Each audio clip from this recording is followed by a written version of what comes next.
Hi, welcome back to the channel and welcome back to the Writer's Bookshelf. So today we're going to do our Season 2 recap. And so if you're not familiar with the Writer's Bookshelf, today's a good day to figure out what we're about and what you might benefit from if you are interested in writing and learning how to get better at it and learning which books you should be reading in order to improve your craft.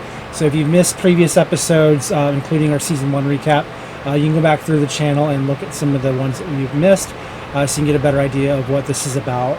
But essentially, I recommend books that you should be reading in order to improve your craft, and then with this particular video I'm going to go back and actually give you a reading order that's recommended depending on what you're looking for, as well as just to remind you what the books are, so that if you do want to go back and watch an older video that better covers what they're about and what I think of it and all that you can certainly go back through the playlist and check them out individually. If you like the list that I'm giving you, I will have a hard copy for you available at my blog, which you can just click on the link below.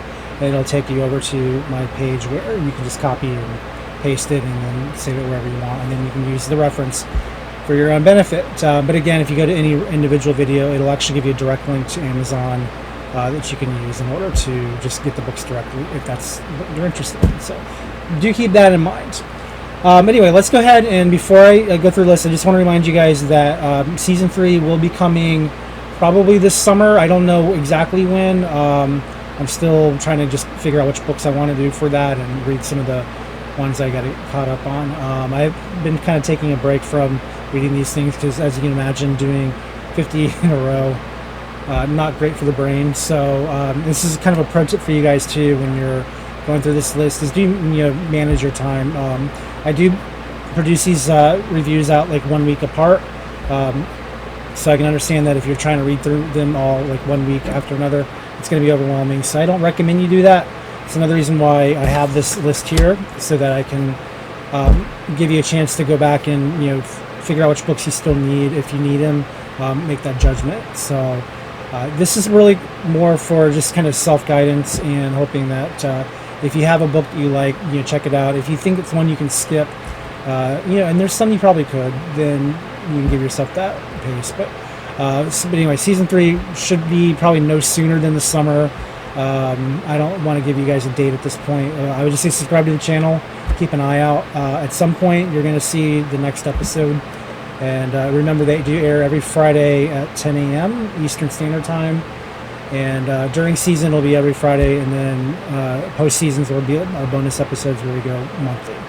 So that's typically how we've been doing it, and that's how we'll do it for Season 3. So just so you know. Anyway, with that said, let's go ahead and go through the list. I'll try to keep this one shorter than the last one, even though there's got a lot more books. I'm sure you don't want to spend an hour with me going through a list of books that you may or may not read. So we'll do these quickly, and then you can go through and check out the videos on your own. Okay, so what I have first is the motivation books. So again, if you missed early season, I always start each season with a motivation style book, because remember, we need to get into the proper mindset if we're going to write. And if you're not used to the writing field, then you will probably definitely want to get yourself situated to think like a writer. So these first two books will help you do that. I actually recommend them in the reverse order from when I presented them. I recommend you start with This Is Not a Writing Manual by Kerry, only because it's easier to get into. It's a little friendlier. I'm not actually sure what Kerry is, her background is. I don't know where she's coming from, what she's written. So as far as whether or not I don't know what her bibliography looks like, if it's impressive or not. The only reason why I'm recommending the book at all is because I do think that her ideas work really well. I think that implementing them, it gives you the right perspective of what you're getting into should you become a writer. So I recommend that you start with that one. Not to mention, it's a book that probably could stand more popularity. So check that out, and then go on to the next one. Would be The War of Art by Stephen Pressfield. The War of Art is a much more popular book. A lot more people have read it, including those in the indie market or indie field. And Stephen Pressfield, he has developed a following among. He's almost as popular as Stephen King when it comes to indie writers, and just the mantra of being not just a competent writer, but like a devoted writer, someone who sits in the chair every day and does the work. Stephen Pressfield is a champion of that, and if you're finding that you are not in a position where you either are disciplined to write or you just don't think you got what it takes to write or whatever the problem is, The War of Art is going to change that mindset right away. And I know some authors will read that book once a year, just to, or right before starting a new book, just to get back into that frame of mind. And it's definitely one that I think needs to be on your list very early. Again, the only reason why I'm not putting that in front of This Is Not a Writing Manual, as far as beginners are, is I do think that This Is Not a Writing Manual is more approachable as from a new writer perspective, whereas the War of Art, I wouldn't say it will scare you, but it'll remind you that this is not just a hobby. It's not just something you decide to do when you feel like it, and that can be off-putting for anyone who's just started figuring out whether or not this is what they even want to do. So I would say read that one next, and if you want to, you can even save it for the end after you've done all the reading of all the techniques and all of that. So I would say either second or last, whichever one works for you. All right, so then we're going to go to the character development books, and I know it's easy to start with plotting, but if you don't have a good character, then you probably don't have a good plot either. So it's good to start with your characters first, and I really would not recommend another book ahead of Creating Characters from Writer's Digest books. That's the compilation of chapters and magazine articles from different books that they produce based on characters. It's all encompassing. You probably really, if you're only going to pick one of these, that's the one I would pick. The others I'm recommending, you should do it for extra challenge and extra techniques to fine-tune your crap. But Creating Characters really does cover the wide gamut of character elements you should be aware of and practice when you're writing. So if you're only going to buy one, that's the one you should buy. I certainly wouldn't recommend you stop there if you want to get better at characters, but beginners or even intermediates, definitely start with that. And if you're at a budget, it's going to cover a lot of ground. So Creating Characters from Writer's Digest books. The next is the one I don't typically say aloud because I don't curse on the channel, but I'll put it's going to be over. Okay, coordination. It's going to be up in this corner where all the book titles are going to flow. You can read it, but it's Bullies by Jessica Paige Morrell. It's a book about villains, and the thing with the villains is that your book needs one, and this is a good book to teach you how to do a compelling villain and with motivation and believability and all that. And I think it's essential reading for those of you who maybe struggle with character types and want to make sure that your characters are well balanced. So the Creating Characters will cover a lot of stuff about the hero, but this one here will cover not just the villains but also anti-heroes, which would be like our Snake Plissken types and anything like that, or even I guess technically maybe Terminator 2 is Terminator. So yeah, that one's a good one, and one I recommend having for just the notion of remembering that every good story has an antagonist, and a better antagonist is the one that you can, I wouldn't say root for, but you agree is the kind of villain that is a formidable opponent to your hero, and that book will show you how to do it. So definitely recommend that. And then we'll get into some of the more complicated books. There's two books by Victoria Lynn Schmidt. It's 45 Master Characters, which is going to go through the list of archetypes that are common in fiction and mythology and all the just any story from old. That every good story again has it's like chess pieces where every chess piece has a role on the chessboard. The same thing with the archetypes. Without certain archetypes, your story either may feel hollow, it may not move, certainly may not win. So the 45 Master Characters is just a great way to remember what the characters are. And then the Writer's Guide to Characterization, it's sort of the companion book to that, where you want to make sure that your characters are true to their type. I know that people hate stereotypes, but the whole reason why stereotypes exist is because they're identifiable, and they're often common enough that we recognize them. And even if we kind of play with the format a little bit, we can still make it accessible to a reader, if our reader at least can identify the character type in a way that it's comfortable for them. Like no one wants to be confused when they're reading, and if your characters are two against type, it's potentially confusing. It's hard to say. This is why I had a little lower on the list, because you may decide it's not really what you want or need. But for those who really want to go all out on characterization, then certainly those two books are essential reads. Just a word of note: the 45 master characters, as of now, is my most viewed season 2 video. So clearly, there's an audience for it, and so if you are trying to get better at your character creation, take note that that's the video that most people flock to for season 2. So just so you know. And then the next one is The Compass of Character by David Corbett. That one, I've already kind of said it in my earlier video, but that one I would say is for intermediate to advanced level writers. It's not an easy book to get it through or understand. It may take you a couple reads to really get it, but once you figure out what it's saying, it's pretty impactful on your character motivation and determining whether or not your character truly deserves the goal, and whether or not the goal is sound. So it's at the bottom of my character list because I really do think it's a tough nut to crack, and it may take some practice to really implement its recommendations. But again, if you can do it, your story's character development will really shine, and the motivation. And basically, without motivation, there's no story. If your compass of character is well developed, then your motivation and then the whole basic story spine should also be pretty solid. So I definitely think it's one that you should try to master if you can. Not that it's going to be easy, but that's anyway the compass of character. Then we get the settings book. I only had one setting book that's devoted to teaching you how to use setting, and that's The Writer's Guide to Active Setting by Mary Buckham. There's no real list here because that's the only one, but it's one I highly recommend you put on your shelf because it's too easy for us to throw away our settings as just non-essential. I still have that problem even with my books, even today after doing this for so many years. I think more about what the story is than I do like where it takes place.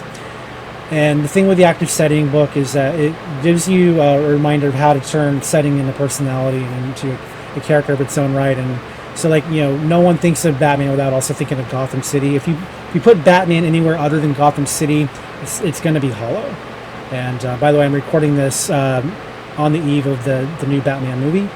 And you probably are watching this on the day of. So there's a little reference for you too.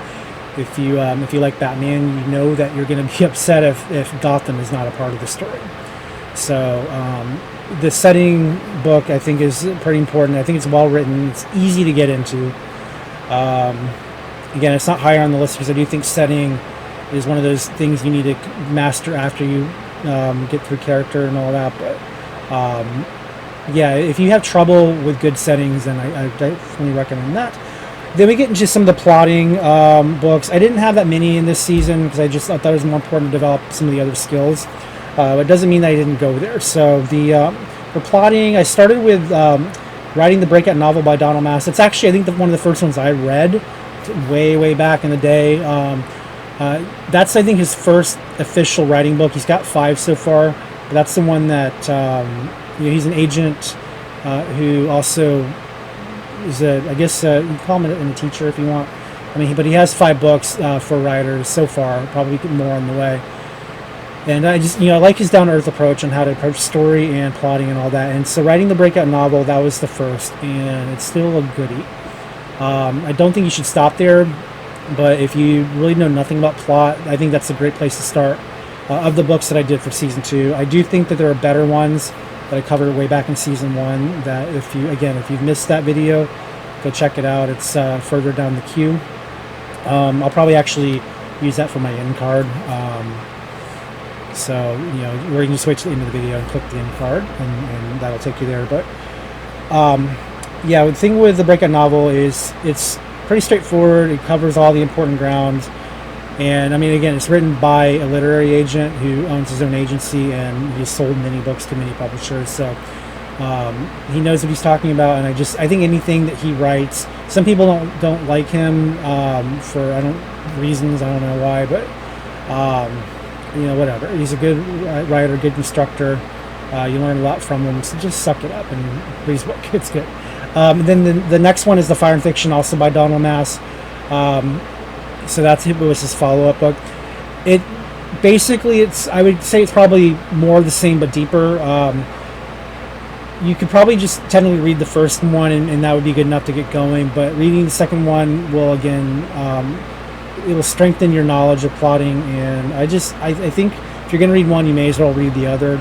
He's done a couple more follow-ups I don't have on my bookshelf yet, so I did not cover them this season. I'm going to try to do that in season 3 if I get the books.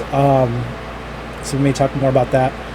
But basically, yeah, they came out in the first decade of the 2000s, but they still hold up, and I still think that if you haven't read either of them, they're a good place to start just to get a feel for fiction in general and the layout of storytelling. If you don't want to go back to season 1, which I do think there are other books that I like more, but there you are. Next is Writing Deep Scenes by Martha Alderson and Jordan Rosenfeld. So this one's a little tricky for me because they both individually have books that I would probably recommend first, but because I haven't reviewed them yet, I'm kind of stuck with this one. I would say buy this book, but if you really want to be ready for it, maybe read their other books first, individually. But again, that's a season 3 spoiler, so I don't want to get too much into that. But Writing Deep Scenes is sort of like a slightly advanced look at writing. It's not even really about scenes. It's scene is structure. So it's more of a book about structure and how to use structure to tell a complete story. But each story is made up of a scene or a series of scenes, and a scene contains structure. And it goes through some of the principles of developing a scene that's meaningful, that really propels your story forward.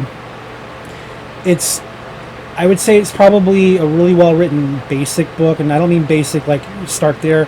I mean basic like, the foundation of storytelling. You really can't tell a good story if you don't know what the foundations of good storytelling is. So I think this is an essential book at some point. It's pretty well regarded as one of their best books. The fact that they wrote it together, I think is why I did this for season 2 and not later. And you might not even need their other books if you start here, but again, this is where you make a decision. Do you want to start with foundations and then build on that, or do you want to just go right to the best one? You decide what you want, but this is definitely one that you're going to want at some point anyway, so you may as well just get it now and then read it when you're ready. But it's, again, Writing Deep Scenes. This is about building the core story blueprint using scene developments and structure, inciting incident, rising conflict, and all the goodies that you're becoming used to learning about.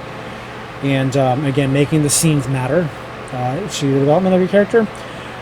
Okay, so anyway, next we have not really a plotting structure book, but more like a make your plotting better book. And this is Writing with Emotion, Tension, and Conflict by Cheryl St. John. This, I think, is my favorite book of the season. I would say if you're only buying one book, this is the one to buy, although I definitely think you should buy more than one book. It's very easy to get into, but it's also an essential book because it's one of the few books on conflict you're going to find right now, and conflict is one of the core driving points in story. And I really think that you're doing yourself a disservice if you don't learn how to write about conflict and emotion and tension. And so this book does all of that, and it breaks it up into categories so that you can safely follow along in a manageable way without ever getting lost. And it's another 5-star book, pretty much everywhere. Everywhere you can buy it, it's very highly rated, and for good reason. And it's just easy enough. Remember, it's not like all conflict, it's not all tension. It mixes it because it it doesn't oversaturate you with all these examples. It gets to the point of what's important about these categories, while making sure that you understand it, and then as soon as you understand it, it does move on. So it's a fast book too. But this one is definitely one that should be on your bookshelf, and I would not begin any plot line without knowing something about what this book is teaching you. So definitely put that on your list. And then the next is Mastering Plot Twists by Jane K. Cleland. So with her book, this is another one of my more viewed books of the season. The thing with this book is, it's a short book, but it's deceptively short because there's a lot of charts in there that have small print text, so it's a lot longer than it looks. And certainly you're not going to eat it all in one sitting. But again, like the last book I just mentioned, everything that you're going to get out of it is golden. It's if you struggle with propelling your story forward, making it exciting for the reader, if you find that you're bored with your own writing, this book will definitely punch that up. It's geared more toward like thrillers and mysteries and all that, but it's not really, because plot twists can happen in any genre. Romance, telenovela is like famous for that stuff. You can even do it in general fiction if you're clever. So this is going to give you the principles of how to keep your reader on the hook, and then how to propel them into the next scene and wanting more, and sometimes subverting their expectations, and just all the techniques that really make your structure and your plotting work in a way that's captivating and surprising, and yet not really. What they call the surprising yet inevitable. Like this one will show you how to do that. And another one that you could ignore it, but I wouldn't do it. I would definitely get the book. Just don't expect to read it quickly. Again, it looks short. It's like 200 pages. But the charts really increase the time it takes to read it. So do bear that in mind. But I definitely recommend it, and it's an important book to have. The next I have The Secrets of Story by Matt Bird. I kind of wish this one was more popular, because this is, I think, my other favorite book of the entire season, because it covers, this is more of an all-inclusive book. It doesn't just cover plotting. I put it in this section because it certainly helps with plotting. But Secrets of Story is the kind of book that covers all the grounds, and but it does more than that, because it goes into some of the things we never think about storytelling that actually elevate storytelling. So I do think this is more of an intermediate level book. Not to say you can't read it if you're just starting. I would still recommend you read it no matter what level you're at. But the thing with this particular book is it does go into things that aren't commonly talked about, that are still important and eye-opening about storytelling. So if you can put it on your list, I would highly recommend that you do. It's a fantastic book. It's one of the longer ones. I think it's 350 pages. I mean, it's a good-sized book. You're not going to read that one overnight either. But it is a lot easier, to digest per section, because there's a lot of sections in there. Just for context, the book is actually written by Matt Bird. He focuses a lot on screenwriting and film, or stories for film. So this book is geared more for film stories, but it doesn't mean that novelists can't or shouldn't read it. So regardless of what your discipline, definitely get it. It's worth it. Just a quick side note: Matt Bird's got a new book coming out, I think in April, and I will be getting it. And it's all about character. So that one may be in the season 3 list. I'm not sure yet, but I do plan to buy it at some point when it comes out, and I do hope to cover it on my channel. So little spoiler alert there. You can keep your eye out for that. Again, it won't be soon, because again, season 3 won't begin until probably summer at the earliest, and even then, that will have to get kind of later down the line. But I do plan to buy that book, and I do plan to review it for this channel. So just a little heads up for you if you're looking forward to it. All right, so that's all the plotting books for season 2. Again, I recommend going back to season 1 for additional plotting books that are useful to you, and then I'll have a few more in season 3. including the ones by the authors of Writing Deep Scenes. So just bear that in mind. Okay, next we have writing craft development. And so this section is just all the additional techniques that you're going to want to improve on as you write and write and write some more. These are not the kinds of things that you're going to just read and suddenly implement. Like they need to practice them, and they're among like the kinds of things you're going to use throughout your entire story, and not just your story, but any blogs you may create, essays you may write for class or your own personal benefit. These are really important skills just to have in general, no matter what your discipline is. So do bear in mind that these are important to learn and study. You can read them at any time. You can start with these, you can read them in the middle, you can read them at the end. Just read them at some point. And these, it's Crafting Dynamic Dialogue by Writer's Digest books. So like the Creating Characters, it's going to be a compilation of articles and chapters from other books they publish that are about the topic of dialogue and how to master character dialogue, how to avoid expositional dialogue, how to use natural dialogue, when to use dialects, and all it just runs the entire gamut of dialogue.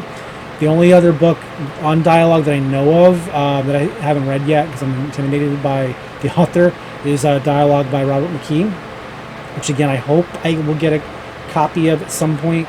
I'd love to review that, but I still haven't finished his other book. I did a review on that last year, so he's not an easy one. But this one is easy, and if you really want just a full-on, all-purpose book on how to write solid dialogue, then this is the one to get. And then the follow-up to that is another Writer's Digest book called Writing Voice, and again, same format, same authors, same style, but it's all about voice. And the reason why this is important, voice is the one topic that no one really knows how to teach because voice is always personal to the writer.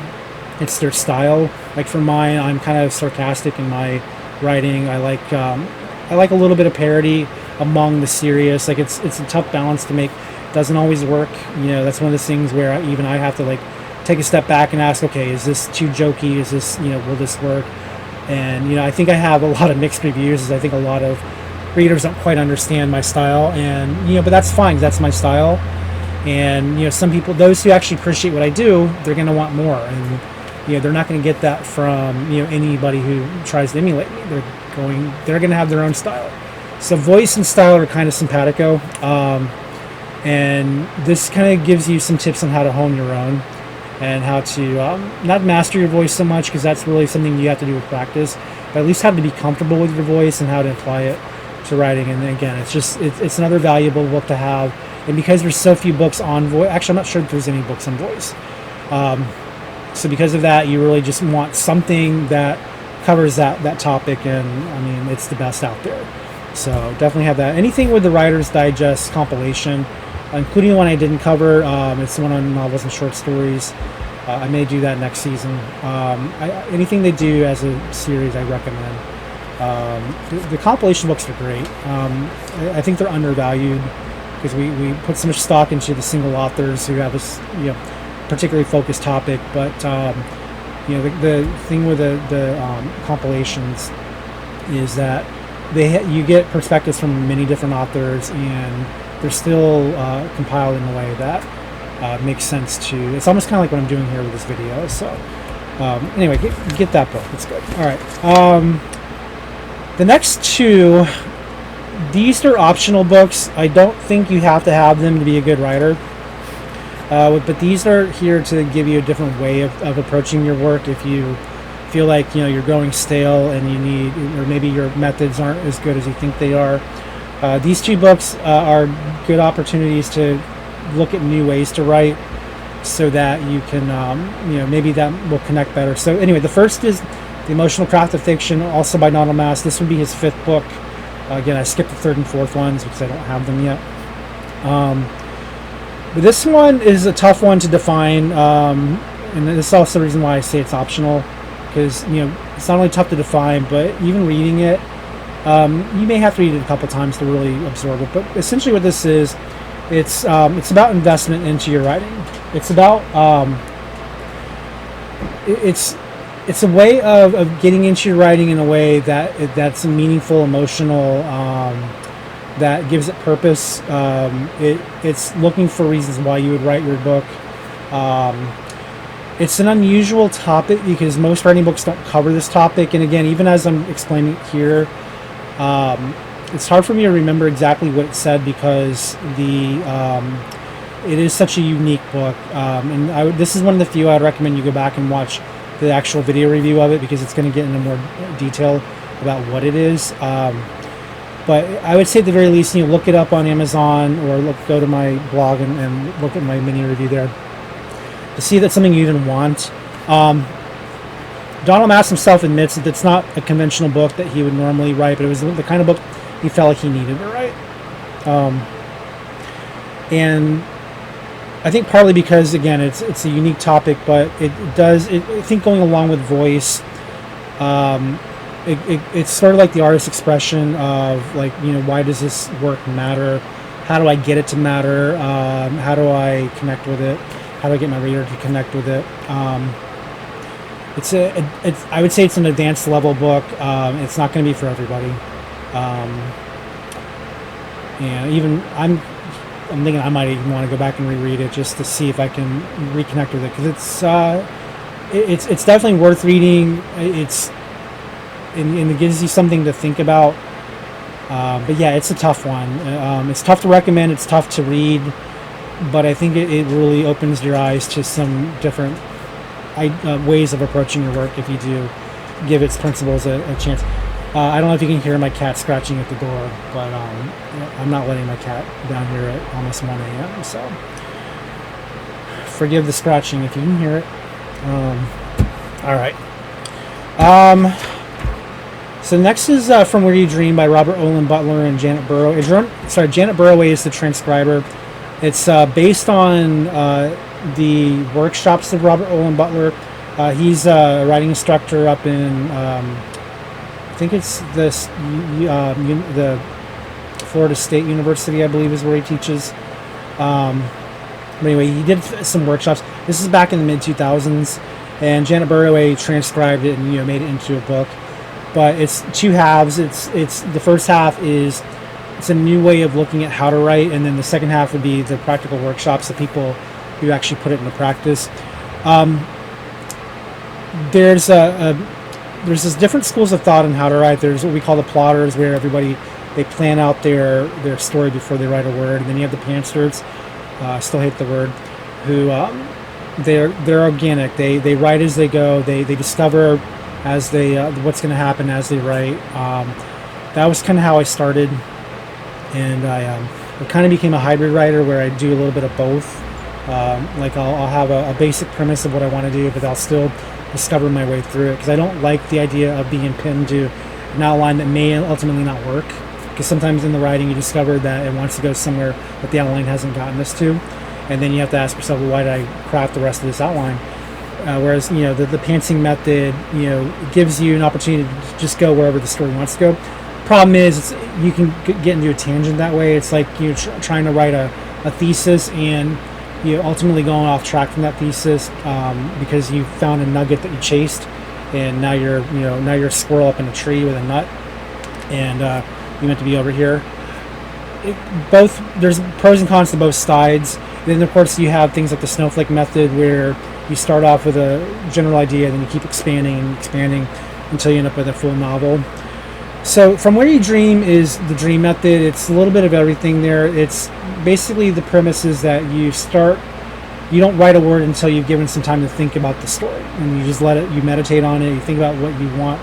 This is, believe it or not, the method I tend to gravitate toward the most, because if an idea is worth writing about, I'm going to keep thinking about it, and it's going to continue to blow up. So the story that I would say is probably most like that for me right now is one I never released. In fact, I haven't finished it yet because it was my 2019 NaNoWriMo. It was supposed to be a pirate book. As usual, the pantsing method kind of overtook it. So 60,000 words, and I'm only at the halfway point, and I'm just kind of deciding, okay, well, does it even really need to start here? But the idea is that I thought of the entire story in just a few minutes. and or it might have been 2 hours, but I treated it like a movie. Like I imagined what it would look like as a movie, and I let it sit there and visualize like the scenes, and it just I got from beginning to end knowing exactly what the story is, and knowing what the scenes are, knowing what the beats are, and this is the dreaming method. It's allowing yourself the time to remember, the mental image of the book before you write the single or the first word. So ultimately, when you do begin to write, you're just writing what you remember. So it becomes a form of transcription. So I think, it's definitely an interesting take on writing, and I recommend the book in the sense that it gives you practical an understanding of how to do it, but at the same time, I kind of just told you how to do it just now, so it's up to you. But it's again, it's from a doctorate level writer who's, I think he's Pulitzer Prize winning or nominated, or no, I think he's Booker. I don't know. He was nominated for one of the prestigious awards. So he's not a slouch. His methods work, and they're definitely it's something to read about in order to see if that will work for you, I guess is my point. I think you can still buy it. It is an older book. It came out 20 years ago, but it's still worth it. All right, so next we have for revision. This is assuming you've done the work now. For revision, I have Troubleshooting Your Novel by Stephen James. This will be his follow-up to Story Structure, which I covered back in Season 1. Stephen James is a pantser by nature, so his troubleshooting methods are based on how to rein in your pantsed novel in order to make it work. So if you are a pantser, you definitely need to get this book. Even if you're not, there's still some great tips on how to revise. It's really, there's nothing unique to it that I can sell you on, other than if your novel needs work, this will teach you how to do it. So it'll teach you how to fix it. It's very thorough. It's definitely, I think, comparing to Larry Brooks' Story Fix, which is the other one I recommended last season. Remember, Larry Brooks is a plotter, and then James is a pantser. That just, kind of how they're arranged there. I would say if you're going to pick one or the other, pick it based off of what your style is, but I think both are valuable. I think Troubleshooting Your Novel is more comprehensive. Story Fix is sort of like an overview of the previous books and just reminding you to take these steps in stride when you're revising. This one doesn't assume you've read anything else. This one assumes that you have a manuscript that you're finished with that now you need to fix. So again, highly recommend it. It's a thick book. It's going to take you a while to get through it. But it's one that I think you'll find value. There's not a lot of views on my channel for the book, and it's a shame because I think it's one that people should absolutely read. So if you have not checked it out, go check it out. And I give into more details of what's actually in it. But yeah, Troubleshooting Your Novel by Stephen James, definitely one for the shelf. And that's for revision. So next I've got 3 categories of references. So I covered these books, like throughout the season, I try to compartmentalize by character, setting, and plot. But if you are learning how to do things and you don't need to necessarily go in the order of what I presented, it's better to go in the order of what is easiest to digest.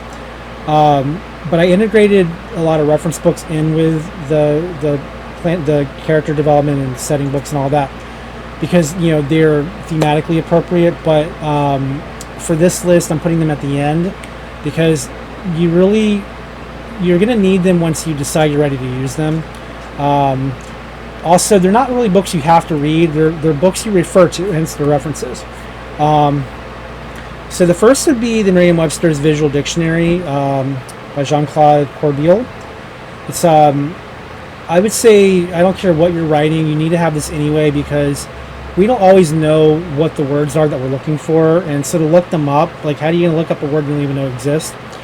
The way the visual dictionary works is it gives you categories of images based on the landscapes, objects, the drawings, but they're labeled drawings. And so, for example, if you're looking at a chair and you're not sure what that thing is, called that you sit on, there will be a little word in a line that points to the thing you sit on, and it'll probably say cushion or seat, or actually, if there's a different word, I don't know, but I bet if I open up the book, it'll teach you. But It's also great for second language learners who want to learn quicker what a word means, because again, you can go to the photo, and again, they're categorized for easy reference. So if you're looking for a particular sport, go to the sports section at the end of the book, and then find the type of sport that you want to refer to, and then you'll see courts, you'll see equipment, you'll see players, you'll see what they're wearing, and it labels all that stuff. So I definitely recommend, if you get no other reference,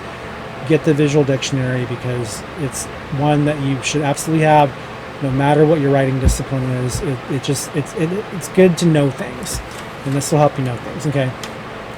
Next is the Descriptionary by Mccutchen. This is sort of the bridge between the visual dictionary and the regular dictionary. Regular dictionary, again, it's just a list of words, tells you what it means, time to move on.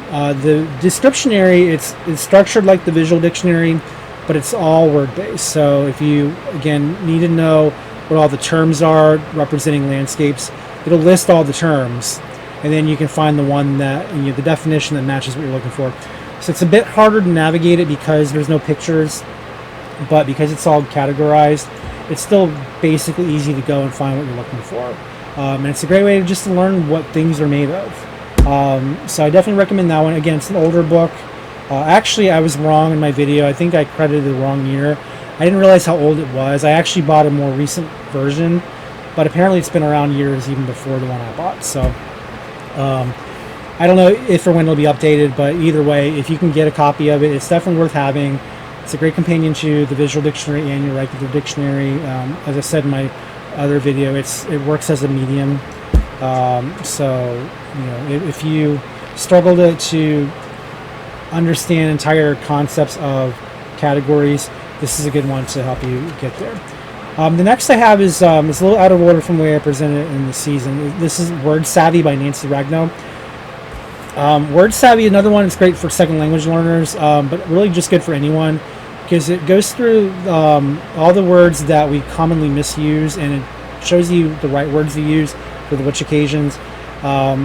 It goes into other unconventional uses like jargon and words to use in resumes and things like that. It's an all-purpose guide to using words properly, and I would equate it to, if you went back to my season 1, there's a pretty popular book called The Best Punctuation Book, period. I would say this would be the word version of that.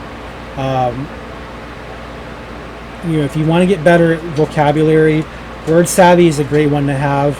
Again, it's not a dictionary, it's a usage book, but it gives you rules, it gives you it shows you like words that are similar but not the same, and it gives you just a list of all the ways that we can screw up our word usage and how to not screw it up. So again, it's the kind of book you can read. There are chapters, but it's mostly reference, and one that's just good to have nearby. So that's, again, Word Savvy by Nancy Ragno. And then the last of my word references is the Roget's Thesaurus of Words for Writers by David Olson, Michelle Babalacqua, Justin Cord Hayes, and Robert Bly. This is really, again, a simple thesaurus, but it's, again, categorized by, it gives you a word, and then it gives you all the synonyms with that word that you need to know as a writer. Very straightforward, but they're the essential words that you should have. Again, you can go back to my video and find out more about it. But I have it last on this list because I think of the 4, it's the least important. But it doesn't mean that you shouldn't, make it important. It's just, it's all it is a thesaurus. There's nothing to read. There's nothing to learn. It's just look up a word and then look up what it recommends you use as an alternative, depending on the situation. And they're common words. So words that if you're a writer and you don't know them, then here they are, learning. So next are the character references. So this is basically just a list of the thesaurus guides that Angela Ackerman and Becca Puglisi produced for their Writers Helping Writers site. I'm just going to list them in order. Again, you'll see in the corner over here the different covers, and you just kind of get them as needed. I recommend all the Thesaurus books, including the ones I haven't covered yet. There's a new one that just came out on Conflict. Was it November, October, November? And then there's going to be a part 2 coming out later this year. I'll do both of them together for season 3. But they would go well with the book we talked about with the writing emotion, conflict, and tension. But anyway, these reference books they start off with a few articles on just understanding characters better. So they are good and handy guides for learning. But the bread and butter between these thesauruses are that they give you a term, whether it's the first book is the emotion thesaurus. It gives you like an emotion type, and then it'll give you what it means, how a character may display it, different traits it may lead to, or different emotions it may lead to, escalate, de-escalate, and it's a very all-purpose way of giving you something better than just saying, well, she frowned or he sighed. It's like it can give you actions, things that characters might do to express the emotion, or the positive or negative character trait, or those would be the two main things, or display an emotional wound, and show like what their backstory might look like. So these are good references for creating characters and maintaining characters. There's also one called the Occupational Therapist. Sorry, that was the job I was going to go for if I had more money. The Occupation Thesaurus, where it goes through different job types, and things that your character may do, and how to keep them authentic as that job type. None of these cover every possible idea, because again, they're books, they're hard copy books, they're limited how much they can cover, but what they do cover is solid, and you learn a lot from them. I put in the middle between them the actual order I have is the emotion thesaurus, and then the positive negative trait thesaurus. The next one I have that I covered that's not written by them is called Writer's Guide to Character Traits. That's by Linda N. Edelston, PhD. She's a clinical psychologist who wrote a book on character behaviors, which is great for those who really want to get into psychological stories. If you really truly want to understand what makes a character tick, for better or for worse, and then this book, it's just again a complete guide of information on what a trait is like. The chapters, they have opening segments where you can read through and learn about that particular trait, and then it gives you again examples of different character types that might use these traits and how you can use them in your book. So it's a thick one, but I think it's a handy companion to have alongside all of the ones by Angel Ackerman and Becca Puglisi. And again, after that, then I have the Emotional Wound Thesaurus and the Occupation Thesaurus. But yeah, anything they write, you should just get. I don't really even need to review them. I mean, I'm going to, for those who are holding out, but really just buy them, because you're gonna be happy to have them. Alternatively, you get their subscription on their site, and then you'll have access to even more thesaurus, like weather and colors and all that. And then, of course, you have some of the ones that are big enough to fit into a book they just haven't made into a book yet, like character motivations. And right now they're doing the Fear Thesaurus, where it goes over different things that people fear. And they just finished a relationship with Thesaurus, so there's a lot there. So just check them out, writershelpingwriters.com, or one of those. Again, go back to one of the older episodes. I linked to it there. All right, so then we have the setting references. So again, they have the rural, or can't say that word, the rural and urban setting thesaurus. So it's just, again, places, the types of people who might visit them, what they may contain, where you might find them. And again, it's a companion series. It's, one book is for all, like the stuff like in the suburban and out in the farmlands, out in the countryside, small towns. You got the urban, which is more just big city, and all the things you might find in reference to that. There's more they could have done. They haven't done anything with fantasy settings or space settings. They haven't done anything like that. But they've got the common, like if you're writing any modern here and now kind of book, then these books will really help you out. And then the last book I have on the list is the most non-essential of all the books I did this season, probably out of the entire series. but it's just a really interesting book, and it's called the 99% Invisible City by Roman Mars and Kurt Kostel. It's based on their 99% podcast.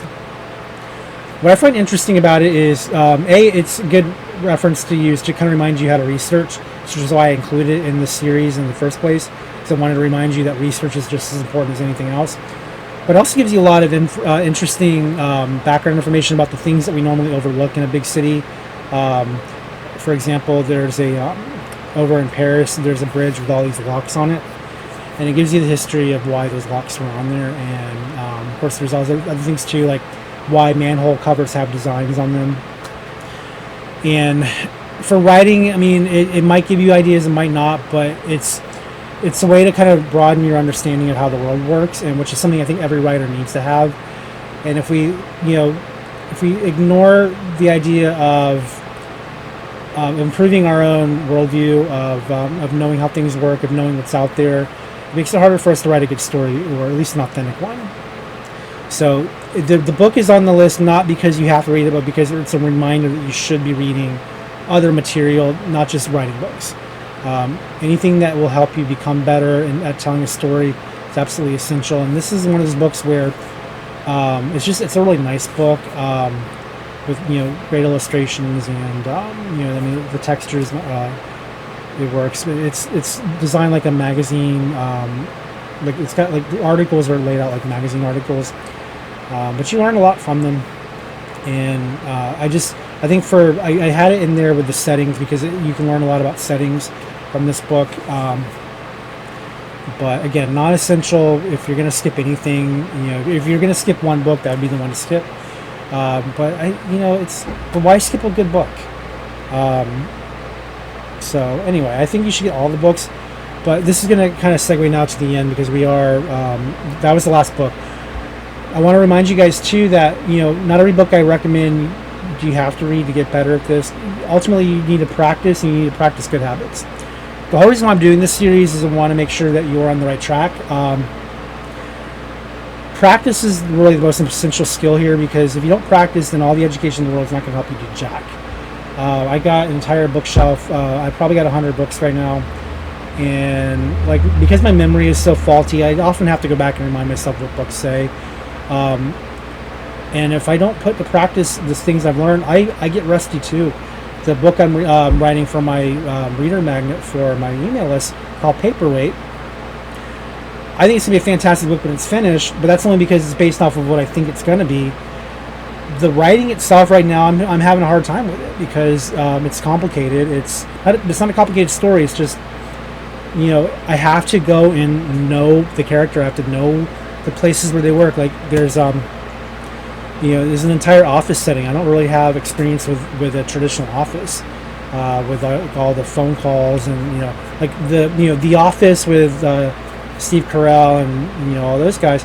Like, it's a great series. I love it, and a lot of what I'm doing in the story, I want to try to model that aesthetic. But the industry that they work in, I don't know anything about, and so I have to research it and know it and understand it. And just having that in the back of my mind, there's a challenge of balancing what you've learned with practicing story structure, right? And you're juggling two halves of your brain, using knowledge with knowledge of structure. And if any of them are out of sync, the whole thing falls apart. And I think anytime you write a first draft, that's risky. We can run into that problem, and I know that's what I'm running into now. Is like I don't have writer's block. I know what the scenes I need, but I'm intimidated to sit there and write them, because I don't know if any of this is working.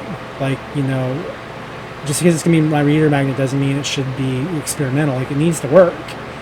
And I feel like I'm pushing it down the calendar more and more, because I don't know how to crack it. And all the books I've read in the world is not going to get me there. The practice is what's going to get me there, and the doing is going to get me there. This is why I put Stephen Pressfield there at the top, because he's basically there screaming in your ear, get back to work. You're not done. Get back to work. Sit down in the chair. It's 9 a.m. Get back to work. Sometimes we just need that motivation, that no matter how scary it is, we just got to do it. And this book is one of those for me. There's other books I've had that flew right out. I basically knew the story, finished it within a few weeks, and call it a day. But this one's not that story. This one, I know what I want out of it, but it's just, it's juggling a lot of themes that, it's not true. It's juggling a theme that's deep and rich and covers, several industries that I'm not familiar enough with. And it's just, I'm going to make it work, but it's not something that's going to, I'm not going to snap and it's going to fall into place. I have to really work hard at this one. And, this is where I try to bring back the skills that, these books teach in order to make it all work. And the reality is we're not going to remember everything. So when I say you get these books, I want to say that with a caveat, you're probably not going to remember everything you learn. But if you do practice as you go, it gets easier to put it all together. So, unfortunately, half the list is instruction, the other half is reference. And if nothing else, the reference books are always good to have, no matter what the occasion. So, if you ever get stuck, you can always go back and look up the reference and see if there's a way to integrate your character with that particular need. But I would say, take these, take your time with them, learn from them, don't binge them, let them simmer a bit. Another reason why I'm waiting until the summer to start season 3 is you're not going to finish this season. Some of you may still be reading season 1. This is over time. Even if season 3 comes in, pop in, check it out, but you can put it on your wait list. Come back later if you need to. Don't overdo it. Don't fry your brain over this, because good writing doesn't come from fried brains. It comes from those who are rested, who have given it time to think, simmer, understand all that. So once again, these are books I recommend because they do teach something useful. You may have a different book you prefer, and that's perfectly fine. Again, season 1 is a different series of books that covered essentially the same ground, although this season was more about craft and less about plotting and structure and all that, which season 1 was more about. But going into 3, we're going to be doing a few more structure books, but then we're going to be moving into genre books. I teased one of them in my last video. I think that genres are, people scoff at genres, people love genres, but not everyone knows how to write genres. And again, we touched a little bit on that in season 1 with Save the Cat Writes a Novel by Jessica Brody. We're going to be doing more books like that one in season 3 that are specifically geared towards specific genres. And I think that by knowing genres, we can also deliver what our audiences are expecting. So I do think that season 3 will be worth coming back to. And I'll be doing more craft books also, books that are related to the genres, like books that are about objects, reference books, things like that. So there's going to be, it's going to be another long season. I'm not sure if I'm going to do, if it's all going to be season 3 or if I'm going to split them in half. So 3 will be about the craft and 4 will be about the references. I'm not sure yet. But, stick around. We'll do a lot more that'll be useful to you. But as always, I say, just, pick the ones you need. And if I'm giving my recommended list, assuming you have nothing. But if you've already got books you like, then this is also an opportunity for you to plug in the gaps for anything you may not have yet that might be useful to you. So go back to the season, look up the specific books that you're interested in. Check out the video. And then make sure you subscribe, do all the things YouTubers tell you to do about all the videos that you enjoy. Do subscribe to the channel. Sign up to my email list if you want more information about things I'm doing. Just again, word of warning, my email list is more for my books, not for my recommended books. So only sign up for it if you want to stay in the loop about what I'm doing.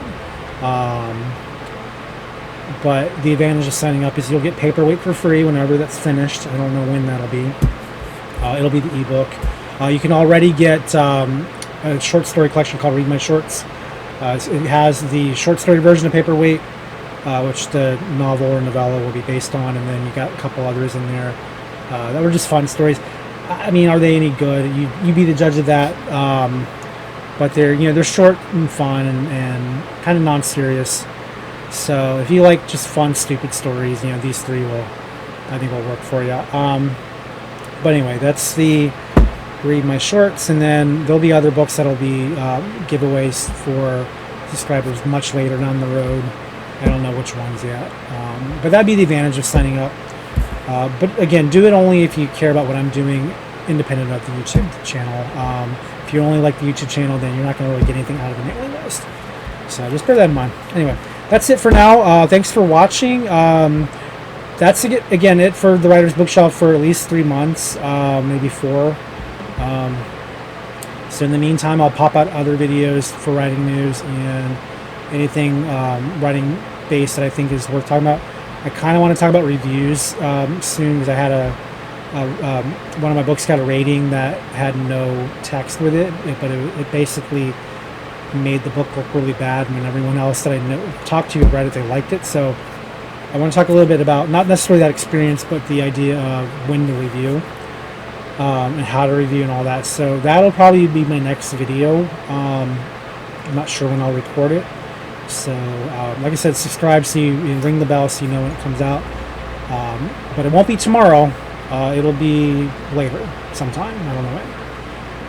But I'm thinking that will probably be the next one I do. And at some point, I also tell me, guys, if you're still watching. I don't know how long this video is right now.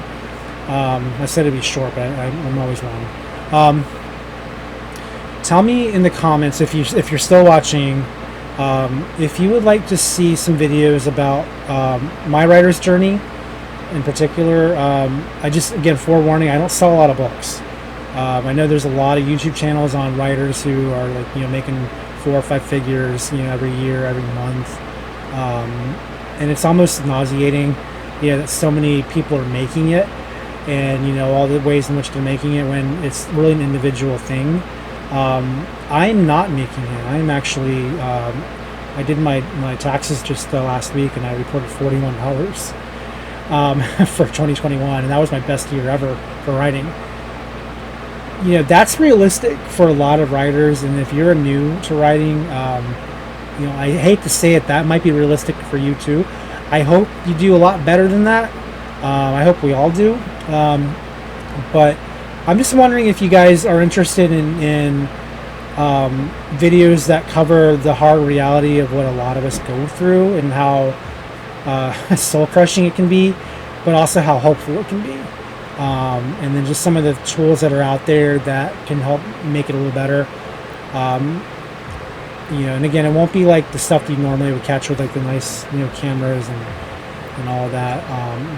But I think there's a lot of optimistic videos out there that we all want optimistic. We don't always get realistic, and so I'm just thinking, would you guys want a realistic series? From again, from the perspective of what it feels like to not make it. I don't know. Tell me in the comments below. So that's it for now. Again, if you're still watching, you're awesome. I hope I didn't put you to sleep. It's got to be an hour into this. I think it's an hour now. But don't forget to look at the description below for the link to the list of books that I recommend in the order I recommend them. So anyway, that's it for today. And I will let you go back to doing whatever you were doing. So hope you're having a good day. Thanks. Bye.